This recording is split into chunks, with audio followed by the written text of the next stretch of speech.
of Death in Paradise, which is set in the Caribbean, but we've also had Beyond Paradise in Devon, but this takes place in Australia and has a similar whodunit format, but it's also pretty different. I mean, Lloyd, tell us all about it. Well, yeah, it is pretty different, but also it is quite similar. I think a lot of people who like the two original versions will love this because there is a whodunit, it's a whydunit, it's a howdunit. It is set in a different version of Paradise. There's a little bit more of a different dynamic in that you're the one that's returning and I'm like the little fat idiot that's already there.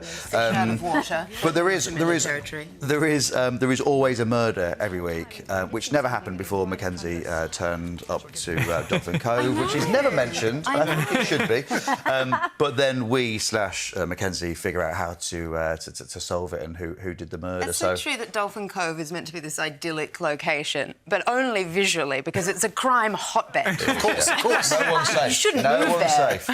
Oh, but as well as the murders, now then, Mac's love life is a big deal in this as well. And at the end of the last series, there was a bit of a bombshell. Absolute bombshell. So where do we find your character this series? So after that bombshell cliffhanger, turns out she's not leaving Dolphin Cove because matters of the heart, which often keep you in places. We find her questioning what the idea of home is. Is it a postcode or a place or a job? Or is it people and a sense of self? And I think you want a character, a protagonist, questioning their worldview. You want that in a story. So that's the big question. We're leading up to Glenn and Daisy's wedding and how she's going to cope with that, how Mac's going to cope with that is... Yeah, it takes us all the way through the series, that question. Yeah, and Lloyd, you've played Detective Colin Cartwright.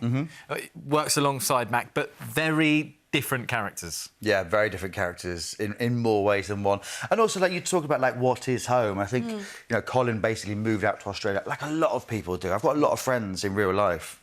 Yeah. That's the end of that story. I've got lots of friends in real life that have moved out to Australia and love it. There's this real sense of community, a real sense of home. Yeah. And I think that Colin has found that and he loves it. And then Mackenzie turns up and has rejected it. And then actually, you know, does she want to go back into it? So, yeah, we are very different police officers, but there's a lot of learning throughout the two. So, yeah. I think that Colin is Mac's best friend and she has no idea.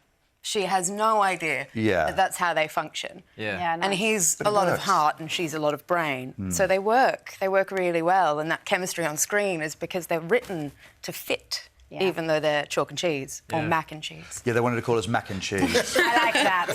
Because Mackenzie and I am at 90% cheese. If the characters were on Strictly, that's what they'd be called. Absolutely. Yeah. We should be. Now, the Paradise franchise has become a bit like the Marvel universe. You were saying I was calling it Paraverse. Paraverse, that's what it's called. But this is the first... But no, sorry, this is the first time, Anna, that there's a female detective in the lead and you join people like Chris Marshall and Ben Miller. There they are, lots of different ones as well. How does that feel? Series 1, that was quite overwhelming, not going to lie, to join that legacy of actors and detectives that people love. Yeah, so there's this amazing moment when you get a job as an actor. This phone call comes in and you get the job and you're elated and thrilled and relieved for maybe 24 hours, and then you realise you have to do it and you have to actually live up to something in the case of this. But then as time has gone on, I'm very proud. I'm very excited to join them all. I would like to meet them because it's a very unique thing being that central detective role, and I've not met them. So I'm on this bit of this campaign to if they're watching. Put that out. You could do like a Marvel-verse thing where everyone goes back in time. There's a big machine. Yeah. Sucked into some universe altogether. I'd love that. Imagine how many crimes there would be, though. Always murder. You're pretty out of control, yeah. And Lloyd, you hadn't been to Australia before doing this, but you loved it, right? Oh, loved it. I was in Cardiff. I'd just been on tour with Jack Whitehall. I was staying quite a normal hotel. I was like, oh, again, that thing of going, oh, what's next? And then this call happened. They were like, do you want to go to Australia, like, next month? And I was like, yes, please. And in the show, I play a little tubby bloke from Lincolnshire who's obsessed with Australia. And let me tell you, there was not really that much acting involved. I was just the whole time like, oh, what is this? Dolphins, wow. Sun. Yeah. Lloyd, also, we've got to talk about it. Ted Lasso. People love that show. Obviously, being a part of that is absolutely huge. And Hannah Waddingham star of Ted Lasso, actually helped make one of your dreams come true once. Yeah. Is that right? So I played like a journalist in Ted Lasso, quite a small cog in a lovely, lovely machine, and we were filming at Wembley, and Hannah is one of the most amazing people you will ever meet. Beautiful inside and out. Unbelievable lady. And we were chatting, and I was like, oh, it's great being at Wembley, like being a massive football fan. My dream is to basically sing at Wembley because I'm a classically trained singer. Honestly, I'm absolutely fantastic. He's very good. And I was like, I would love to sing at Wembley. And she was like, well, why don't we do it? And Hannah obviously has this most amazing voice as well. So she just grabbed me by the hand. I'm like this little school kid. We went round, kind of like went through these doors, ended up on the turf at Wembley, and we basically just sang to an empty Wembley. And it was just an absolute dream come true. So the next step is to basically do it in front of at least maybe 300 or 400 people.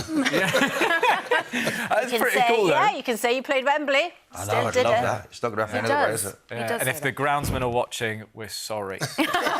Sorry. It was definitely worth it, though. Look, you can watch Series 2 of Return to Paradise on BBC One and iPlayer at the end of October.